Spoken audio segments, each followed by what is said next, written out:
ujanja. Yaani wewe muda wote unakuwa umelala tu. Muda wote unakuwa umelala tu. Unaamka saa hivi.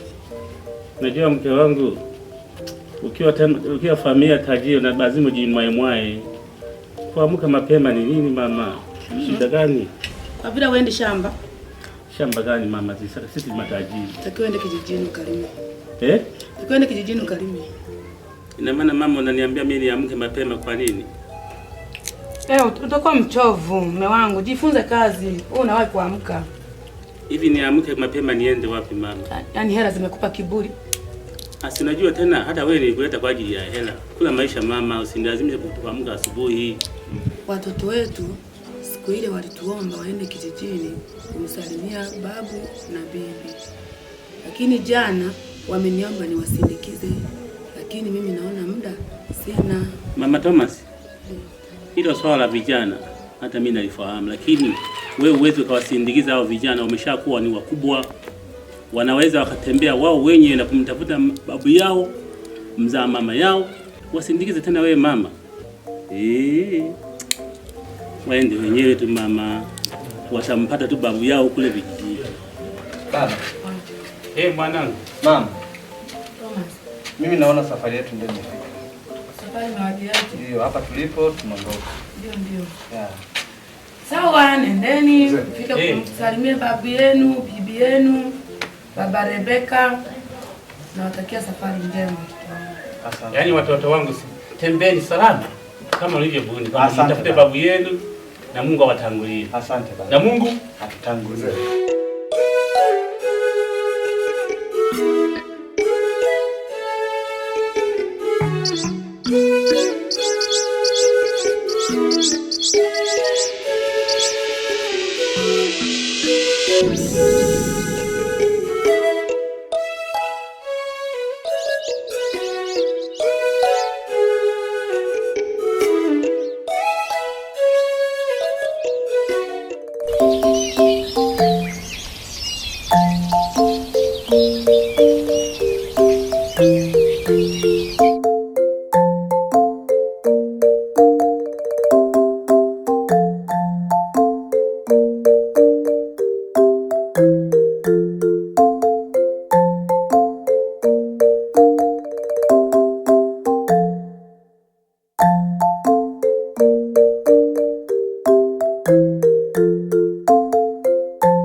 Samani kidogo. Mambo vipi? Kwema.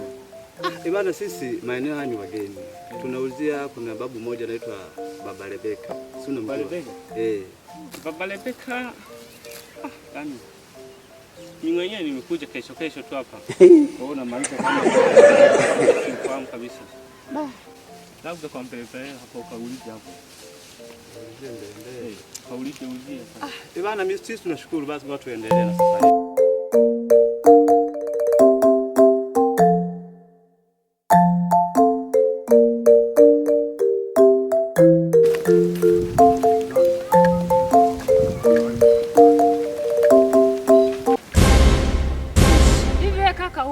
Kwani wewe unioni?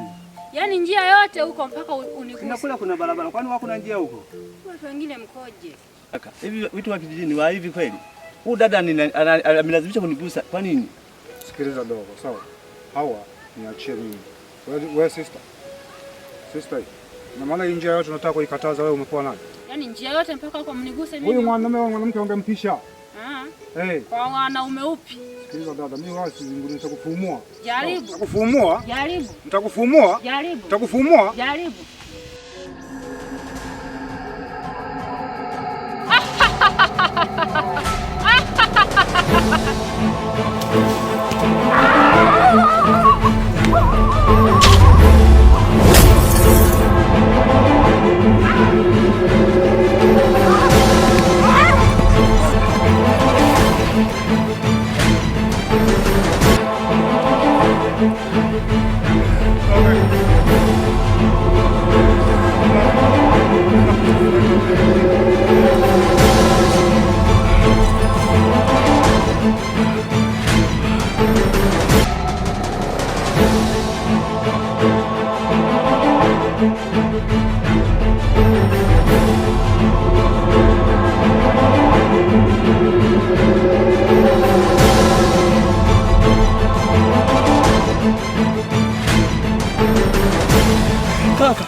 natamani turudi nyumbani.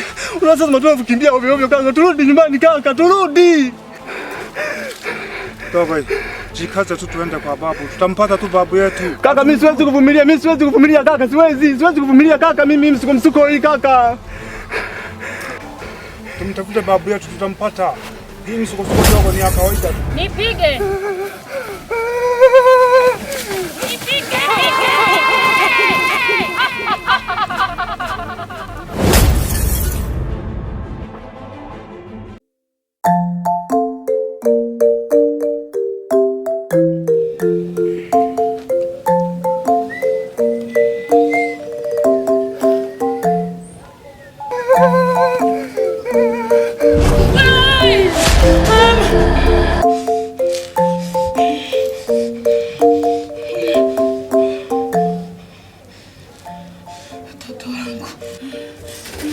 Wewe nini? Watoto wetu. Mume wangu, nimeota ndoto. Watoto wetu wanateseka. Wako tena kwenye msitu mkubwa sana. Wewe. Thomas. Ndio huko. Watoto wetu. Watoto wangu jamani. Ndio unapiga kelele hivyo. Watoto wangu. Hauna sumbuliwa na malaria? Hapana mume wangu. Ni kweli kabisa. Malaria haya. Yesu asifiwe. Amen. Bwana Yesu asifiwe kanisa. Amen. Nawasalimia kwa jina la Yesu Kristo. Amen. Pige makofi na vigelegele kwa Mungu. Natumai leo tumekutana katika siku hii ya leo tukiwa wazima wenye afya njema tuliojawa na ukombozi wa Kristo ndani ya mioyo yetu. Amen. Naamini kabisa Kristo amekaa sana ndani ya mioyo yetu, ndani ya roho zetu na katika maisha yetu ya kila siku. Amen. Bwana Yesu asifiwe. Amen. Naomba wimbo kidogo tuendelee na ibada. Chakutumaini sina ila damu yake Bwana, sina wema wa kutosha dhambi zangu kuziosha, kwake Yesu nasimama. Ndiye mwamba ni salama, ndiye mwamba ni salama. Yesu ndiye mwamba ni salama. Njia yangu iwe ndefu, yeye hunipa wokovu, mawimbi yakinipiga. Amen. Nguvu zake ndiyo nanga, kwake Yesu nasimama. Ndiye mwamba ni salama, ndiye mwamba ni salama, ndiye mwamba ni salama. Bwana Yesu asifiwe. Amen. Utukufu kwa Kristo. Makofi kwa Kristo. Ni jambo jema sana. Naitwa Mwinjilisti Meshak mwana wa Sospita. Amen. Amina. Amen. Leo tumekutana hapa kwa mara nyingine tena. Tunaenda kuangalia neno la Bwana. Tunaenda kuangalia ukombozi ndani ya roho zetu, ndani ya kijiji chetu na hata ndani ya maisha yetu kila siku.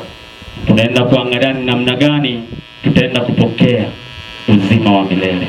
Amen. Amina. Tunaenda kuangalia ni namna gani sisi tulivyokombolewa na hichi kijiji kinahitaji kukombolewa. Bwana Yesu asifiwe. Amen. Inatoka katika kitabu cha Yohana katika ule mstari wa 16 tunaenda mpaka mstari wa 20. Bwana Yesu asifiwe. Okay, naomba hilo neno ulisome msaidizi wangu ili tuendelee na ibada. Yohana 3 mstari wa 16. Biblia inasema, kwa maana jinsi hii Mungu aliupenda ulimwengu. Kwa maana jinsi hii Mungu aliupenda ulimwengu. Hata akamtoa mwanawe pekee. Ila kila mtu amwaminie asipotee. Asipotee. Bali awe na uzima wa milele. Hakumtuma mwana ulimwengu ili awahukumu ulimwengu. Maana Mungu hakumtuma mwanae pekee ili aje aihukumu ulimwengu. Bali ulimwengu uliokolewa katika yeye. Amwaminie yeye. Hahukumiwi hahukumiwi. Asiyemwamini amekwisha kuhukumiwa. Asiyemwamini amekwisha kuhukumiwa, kwa sababu hakuliamini jina la mwana pekee wa Mungu. Na hiyo hukumu ya kuwa nuru imekuja ulimwenguni. Na ile hukumu ya kuwa nuru imekuja wapi? Ndani ya kijiji chetu. Sasa hapo endelea. Na watu wakapenda giza kuliko nuru. Na watu wengi wakapenda giza kuliko nuru. Kila kona ibilisi ametulinda, kila kona ibilisi ametusubiri, kila pande hiyo ukienda yupo, ukienda kushoto yupo, ukienda kulia yupo, ukienda juu yupo, ukienda chini yupo, mwenye maji yupo, kwenye miti yupo, kila sehemu yupo. Kwa hiyo ana uwezo kupambana na ibilisi. Wewe ukimwamini pia una uwezo kupambana na ibilisi kwa nguvu zote, ukitaja tu neno la Yesu Kristo. Amen. Ukisema Bwana Mungu, mimi nakuomba kupitia jina la Yesu Kristo, hili jambo silione kabisa mbele yangu litoke. Naomba ulitakase katika hili. Na muamini Kristo, bali na wewe tayari ulishakuamini. Ukishatamka hilo neno, basi Mungu anasimama anasema, najaza uwezo wa kutosha kwa huyu. Maana mwanangu pekee niliyempeleka kule duniani ameenda kumwamini. Basi kama ameshamwamini, basi na mimi namuamini. Namtoa kule kuchafu, basi namweka katika nuru. Namtoa katika kuzimu, basi namweka katika kusafi. Namtoa katika giza, basi namweka katika nuru. Bwana Yesu asifiwe. Inatakiwa sisi tusimame. Tukishasimama sisi, kijiji hiki tukisafishe, tukitoa katika giza.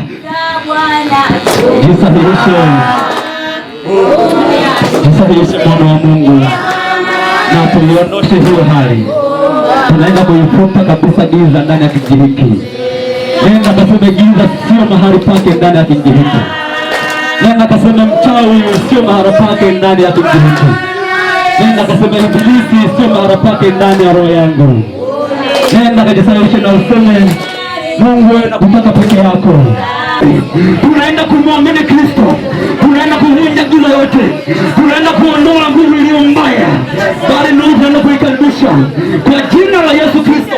Tunaenda kusimama katika yeye kwa jina la Yesu Kristo. Tunaenda kusimama katika nguvu yake. Mungu leta uhuru wa kutosha. Tunaenda kuondosha hii nguvu ya ibilisi ambayo imejaa ndani ya kanisa. Tunasema zile mamlaka. Sasa tunakaribisha nguvu yako Kristo. Tunaiweka mahali hapa. Tunasema nguvu ya Roho Mtakatifu. Malaika wenye mbawa nyeupe, malaika wenye mbawa zilizo safi, malaika wenye mbawa zilizojaa utukufu, tunawakaribisha katika hii nuru kwa jina la Yesu Kristo. Tunaenda popote unapopita, ili Mungu pia ikanenda kwa jina la Yesu.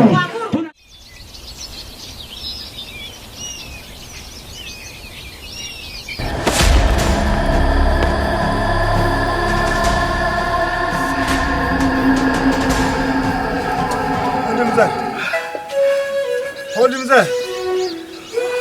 Hodi. Karibu. Karibu tupo. Karibu. Karibu. Karibu.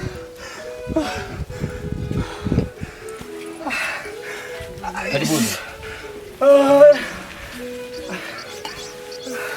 Babu shikamoo. Marhaba, mjambo.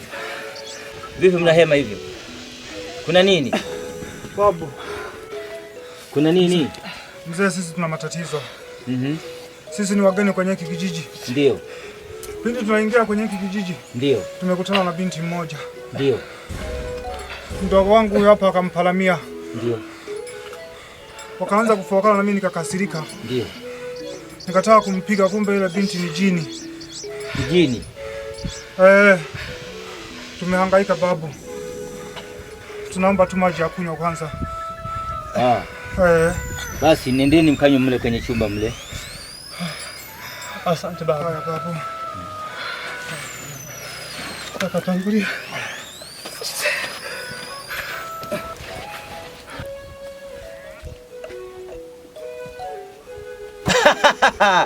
Huyu binti wangu ndo hawa walikuwa wanamsumbua.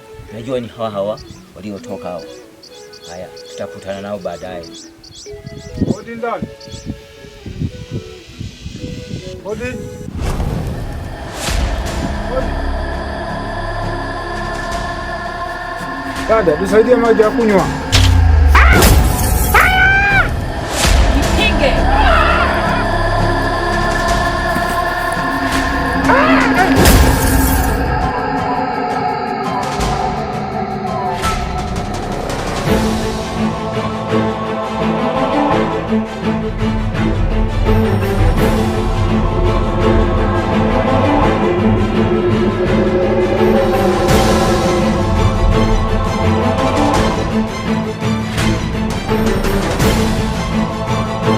Nasra, kuna nini?